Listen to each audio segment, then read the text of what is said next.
எல்லாருக்கும் வணக்கம். இன்னைக்கு நாங்கள் நலம் என்ற ஒரு அமைப்பை ஆரம்பிச்சிருக்கோம். ஏன் இதை இந்த டைம்ல ஆரம்பிச்சிருக்கோம்னா, இன்றைய காலகட்டத்தில் இந்த உடல் பருமன் சொல்லப்படுகின்ற ஒபிசிட்டி, ஓவர் வெயிட் இது ரெண்டும் அதிகமாகிட்டே போகுது. உலகத்தில் மொத்தம் 8 பில்லியன் பீப்புள் இருக்காங்க. அதில் வந்து 1 பில்லியன் வந்து எல்லாமே ஓவர் வெயிட் அண்ட் உடல் பருமன் நோயால் பாதிக்கப்பட்டிருக்கு. அது உடல் பருமன் வந்து வந்து அதோட போறது கிடையாது. அதை சார்ந்த நோய்கள் வந்து பெருகிக்கிட்டே போகுது. அதை சார்ந்த நோய்கள் எதுன்னு பார்த்தீங்கன்னா, நீரிழிவு நோய், டயபிட்டிஸ்ன்னு சொல்ற நீரிழிவு நோய், ரத்த கொதிப்பு, ஹார்ட் டிசீஸ், ஹார்ட் அட்டாக்ஸ், குரட்டை விடுதல், இந்த மாதிரியான கேன்சர் சம்பந்தப்பட்ட நோய்கள் அதிகரிச்சுக்கிட்டே போகுது உடல் பருமன் இருக்கிறவங்க. இதுல வந்து இந்த உடல் பருமனை குறைக்கிறதுக்கு எத்தனையோ வழிகள் இருக்கு. பட் எல்லா முறைகளும் வந்து எல்லாருக்கும் சூட் ஆகாது சில நேரத்துல.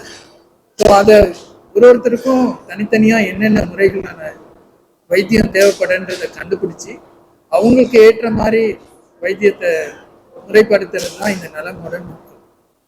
ஒரு சின்ன எக்ஸாம்பிள் சொல்றேன். டயட் பண்ணுவாங்க, எக்ஸசைஸ் பண்ணுவாங்க, பட் ஆனால் வெயிட் லூஸ் ஆகும். அந்த மாதிரி நிறைய பார்த்துருப்பாங்க. ஏன்னா அவங்க கூட கொஞ்சம் நேரம் பேசுனீங்கன்னா தெரியும், அவங்களுக்கு கொஞ்சம் மன அழுத்தம் இருக்கலாம், இல்லைன்னா மன சோர்வு இருக்கலாம், டிப்ரெஷன் அண்ட் ஆன்சைட்டி. அதை கிளியர் பண்ணுற வரைக்கும் இந்த வெயிட் லாஸ் வந்து வராது. ஸோ அதையும் சரிப்படுத்தணும். சில பேருக்கு வந்து அந்த ஹார்மோன் சம்மந்தப்பட்ட நோய்கள் இருக்கு.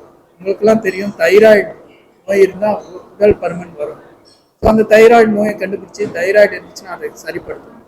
ஸோ ஒருத்தருக்கும் ஒரு மாதிரியான ப்ராப்ளம் இருக்கும். ஒரு சிலருக்கு வந்து வெறும் எக்ஸசைஸ் டயட் மட்டும் கடைப்பிடிச்சா வெயிட் குறைஞ்சிடும், அது சார்ந்த நோய்கள் எல்லாம் தவிர்க்கிறோம்.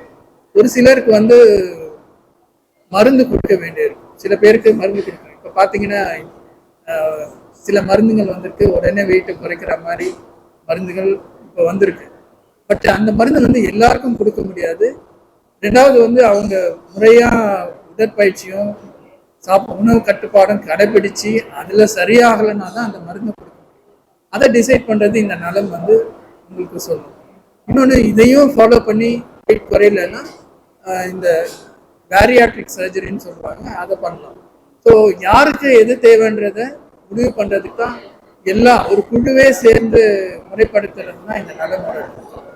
இதுல வந்து ஒரு மருத்துவர் இருப்பாங்க, பொது மருத்துவர் ஒருத்தர் இருப்பாங்க, இந்த ஹார்மோன் சம்பந்தப்பட்ட டாக்டர் ஒருத்தர் இருப்பாங்க, ஒரு டயட்டிஷியன் இருப்பாங்க, ஒரு கவுன்சிலர் இருப்பாங்க, ஒரு சைக்காட்ரிஸ்ட் இருப்பாங்க. இது எல்லாருடைய